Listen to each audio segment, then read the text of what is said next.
Sweden के शहर Stockholm में एक लाइब्रेरी है। इस लाइब्रेरी का नाम नेशनल लाइब्रेरी ऑफ स्वीडन है। इस लाइब्रेरी में एक इंतहाई हैरत अंगेज और पुरस्कार किताब पड़ी हुई है। इस किताब का नाम कोडेक्स गिगास है और इसको डेविल्स बाइबल भी कहते हैं। ये यूरोप में लिखी गई सबसे बड़ी किताब है जो आज तक मौजूद है। इस किताब के बारे में कहा जाता है कि इसको खुद शैतान ने लिखा था।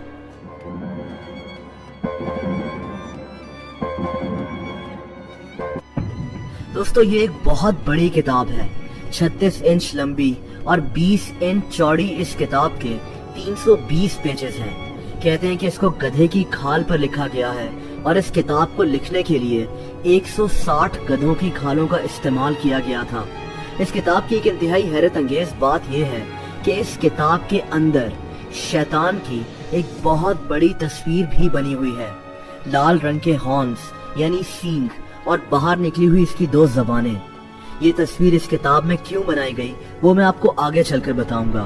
बहरहाल कोडेक्स गिगास के बारे में आज भी दुनिया में बहस की जाती है, लेकिन इस पुरस्कार किताब की कहानी क्या है? कहते हैं कि 1229 में यूरोप में आज जिस जगह चेक रिपब्लिक है उस जगह एक मॉन्क रहा करता था।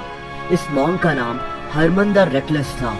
इसने अपने मजहब के कुछ असूल तोड़े थे और इसको इस बात पर सजाए मौत सुना दी गई और फिर इस मॉन्क को कैद कर दिया गया। इसने रहम की भीख मांगी तो इसको एक शर्त पर माफ करने का फैसला किया गया। वो शर्त ये थी कि ये सिर्फ 24 घंटों में एक ऐसी किताब लिखे जिसमें दुनिया भर से मुतालिक मालूमात मौजूद हो। मॉन्क के पास कोई और चारा नहीं था और इसने गधे की खाल पर यह किताब लिखना शुरू कर दी। लेकिन रात होते ही इसको इस बात का एहसास हो गया था कि ये ऐसी किताब को सिर्फ 24 घंटों में नहीं लिख सकेगा और इसीलिए इसने फैसला किया कि ये इस किताब को मुकम्मल करने के लिए शयातीन की मदद लेगा। यानी इसने अपनी रूह को शैतान को बेचने का फैसला कर लिया। वैसे ये काम आज बहुत से सेलिब्रिटीज ओपनली करते हैं। खैर, कहानी इस तरह है कि इस किताब को लिखने में उस रात शैतान ने खुद इस मॉन्क की मदद की और दरअसल इतनी बड़ी किताब को शैतान ने खुद लिखा। इस किताब में जादू, तारीख, मुख्तलिफ बीमारियों का इलाज और इस जैसी कई बातें लिखी हुई हैं। और फिर जब ये किताब मुकम्मल हो गई तो इस मॉन्क ने शैतान का शुक्रिया अदा करने के लिए खुद इस किताब के एक सफ़े पर शैतान की एक बहुत बड़ी तस्वीर बना दी। इसके बाद इस मॉन्क की जान तो बच गई, लेकिन ये किताब दुनिया में मशहूर होना शुरू हो गई। उस वक्त वहां पर रहने वाले मॉन्क्स ने इस किताब को रोमन एम्पायर के बादशाह किंग रुडोल्फ II को बेच दिया। किंग रुडोल्फ इस किताब से ऑब्सेस्ड हो गया था और कहते हैं कि ये हर वक्त ये किताब पढ़ता रहता था। और दोस्तों, फिर बहुत जल्द ही किंग रुडोल्फ पागल हो गया और इसको बादशाहत करने के लिए अनफिट करार दे दिया गया था। कोडेक्स गिगास की एक बहुत बड़ी मिस्ट्री ये भी है कि इस किताब को लिखने में 25 से 30 साल लग जाते और इसको एक आदमी अकेला इतने जल्दी नहीं लिख सकता था।